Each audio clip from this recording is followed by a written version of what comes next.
On a windswept California beach, someone finds bones that shouldn't exist. They're 13,000 years old, and they might rewrite who the first Americans really were.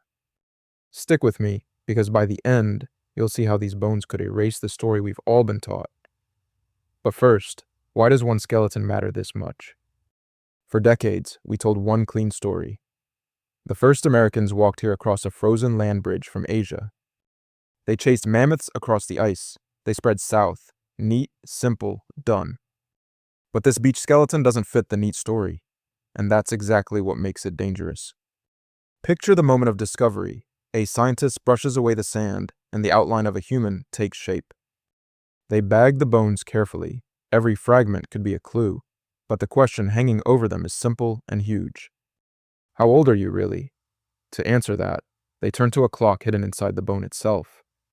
Every living thing soaks up a special kind of carbon.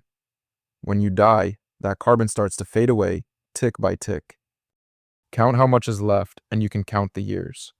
The bone whispers back a number, 13,000. Okay, but here's where it really gets interesting. That date puts this person right at the edge of the whole timeline.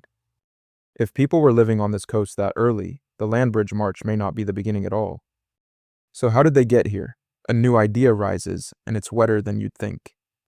Instead of walking across ice, some may have paddled down the coast in boats, hugging the shoreline.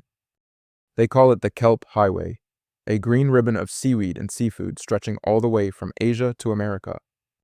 But here's the catch. If they traveled by sea, most of their camps are now underwater. The evidence is drowned, which makes this beach skeleton priceless.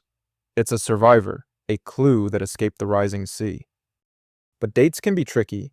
Bones on a beach get moved, washed, and mixed with older layers. Could it be a mistake? So scientists test again. Different labs, different methods, checking each other's work. And here's the payoff you stayed for. The old date holds.